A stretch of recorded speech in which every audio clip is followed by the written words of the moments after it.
Assalamualaikum warahmatullahi wabarakatuh. Perkenalkan, nama saya Sri Wahyuni. Di sini saya dan teman-teman akan menjelaskan tentang penyakit autoimun pada saluran pencernaan. Sebelum kita membahas penyakit autoimun pada saluran pencernaan, saya akan memberitahu tentang sistem pencernaan terlebih dahulu.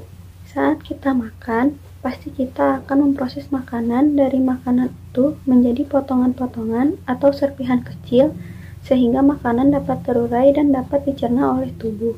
Rangkaian proses makanan tersebut akan membentuk suatu sistem, yaitu sistem pencernaan. Apa itu sistem pencernaan? Sistem pencernaan yaitu proses di mana makanan dipecah menjadi molekul sederhana yang melibatkan organ-organ dan kelenjar-kelenjar pencernaan. Pencernaan makanan pada manusia dibedakan menjadi dua, yaitu pencernaan mekanis dan pencernaan kimiawi. Pencernaan mekanis yaitu pengubahan bentuk makanan dari makanan berbentuk kasar menjadi halus dengan bantuan gerakan alat-alat pencernaan seperti gigi dan lambung. Sedangkan pencernaan kimiawi yaitu pelarutan makanan oleh enzim-enzim pencernaan mengubah makanan bermolekul besar menjadi bermolekul kecil. Alat-alat pencernaan dibedakan menjadi dua, yaitu saluran pencernaan dan kelenjar pencernaan. Saluran pencernaan yaitu saluran yang memproses makanan dengan pengunyahan, penelanan, dan mencerna makanan dengan zat dalam organ. Sedangkan kelenjar pencernaan yaitu alat yang dapat menghasilkan enzim-enzim untuk pencernaan kimiawi. Proses pencernaan manusia melibatkan alat-alat atau organ-organ pencernaan. Selanjutnya, alat-alat atau organ-organ dan prosesnya akan dijelaskan oleh teman saya Ilham. Kepada Ilham, saya persilahkan. Oke, terima kasih untuk Sri. Oke, sekarang saya lanjut bagian anatomi fisiologi pencernaan pada manusia. Oke, ada beberapa macam organ utama dalam manusia. Sekiranya ada 10 organ pencernaan pada manusia. Yang pertama yaitu ada mulut. Oke, ini adalah hal yang paling awal untuk masuk ke dalam pencernaan manusia, yaitu mulut. Mulut adalah awal dari saluran pencernaan yang dimulai bahkan sebelum seseorang menggigit makanan atau seseorang dikonsumsi, sebab kelenjar ludah menjadi aktif menggigit makanan yang dikonsumsi untuk selanjutnya kerongkongan.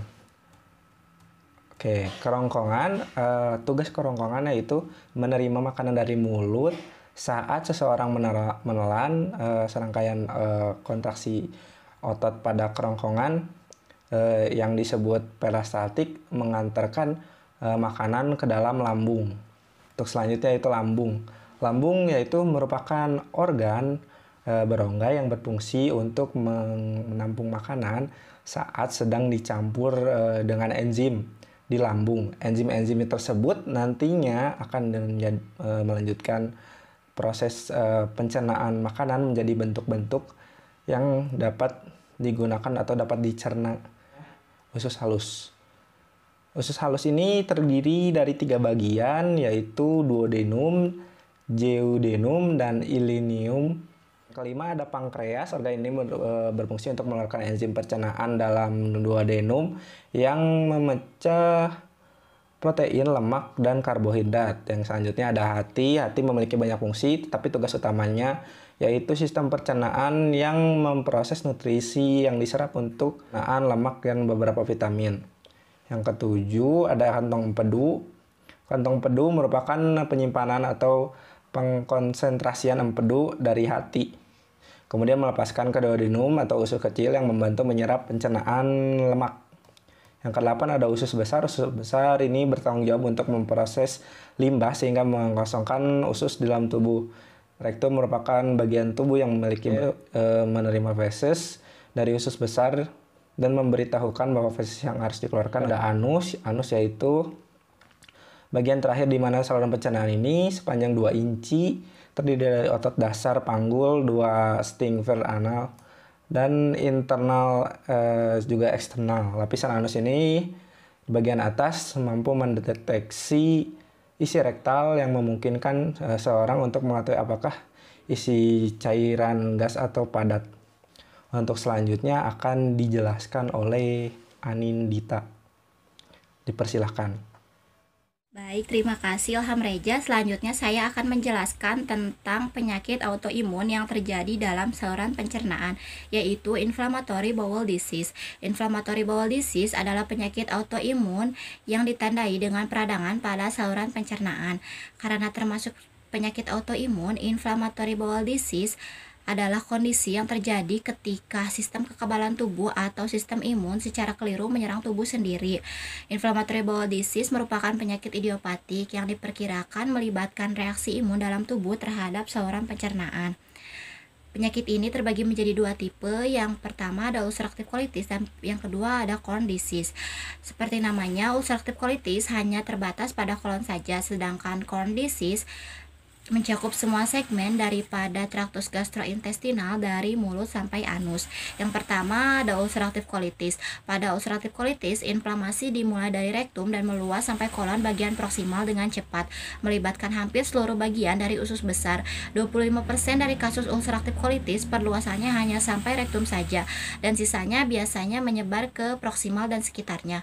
Walaupun keterlibatan total dari kolon lebih sedikit, penyakit ini menyerang serentak dan berkesinambungan, dan tidak ada skip area atau area normal pada usus yang diselang-selingi oleh area yang terkena penyakit. Jika ulcerative colitis menjadi kronik, maka kolon akan menjadi kaku, memiliki sedikit haustral marking yang menyebabkan gambaran pipa yang lebam atau hitam pada barium enema. Yang kedua ada Crohn disease. Crohn disease dapat melibatkan bagian manapun daripada saluran pencernaan, mulai dari mulut sampai anus, dan menyebabkan 3 pola penyakit, yaitu penyakit inflamasi, struktur, dan fistula.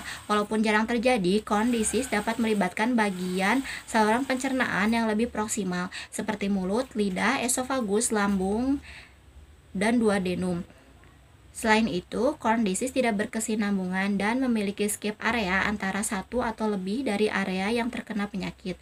Jika penyakit ini berlanjut, mukosa akan tampak seperti batu bulat karena ulcerasi yang dalam dan longitudinal pada mukosa yang normal. Namun, komplikasi anorektal seperti fistula dan abses sering terjadi. Sekian yang dapat saya sampaikan. Materi selanjutnya akan disampaikan oleh teman saya, Gina Sri Rahayu. Selanjutnya yang keempat, faktor pencetus inflammatory bowel disease atau IBD. 1. Faktor genetik. Riwayat inflammatory bowel disease atau IBD dalam keluarga meningkatkan 3-20% terjadinya IBD. Yang kedua, faktor imun. Respons sel T berperan dalam patogenesis IBD.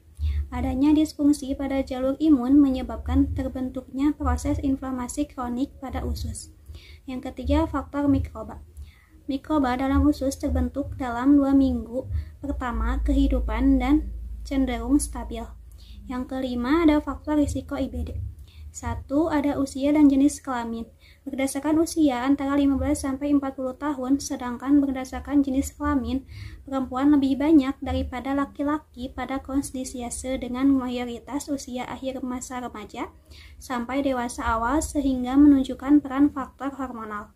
Yang kedua, merokok. Merokok atau riwayat merokok dikaitkan dengan peningkatan risiko terjadi dan kambuhnya Crohn disease karena adanya reseptor nikotinik asetikolin. Yang ketiga, ada diet. Beberapa faktor risiko diet terkait terjadinya IBD, yakni hipersensitivitas terhadap susu sapi dan lemak hewani. 4. Infeksi ketidakseimbangan mikroba dalam usus berkontribusi terhadap perkembangan IBD. Adanya hubungan kerentanan antara gastroenteritis akut dengan IBD. Yang kelima, ada apendektomi. Apendektomi memiliki efek protektif menurunkan terjadinya kolitis ulceratif, terutama sebelum usia 20 tahun. Yang keenam, ada obat-obatan. Penggunaan obat-obatan seperti antibiotik, obat antiinflamasi, nonsteroid, kontrasepsi oral, serta terapi penggantian hormon berhubungan dengan IBD. Penggunaan antibiotik dapat mengubah flora normal usus. Selanjutnya, kesimpulan. Kesimpulannya yaitu, sistem pencernaan adalah proses yang dilakukan oleh sistem organ pencernaan untuk mengolah makanan agar dapat diserap nutrisinya dan diubah menjadi energi. Sedangkan fisiologi sistem pencernaan manusia terdiri dari beberapa organ. Sebagai contoh, penyakit pada sistem pencernaan yaitu inflammatory bowel disease atau IBD. Inflammatory bowel disease atau IBD merupakan penyakit autoimun yang dikenal sebagai peradangan usus kronis.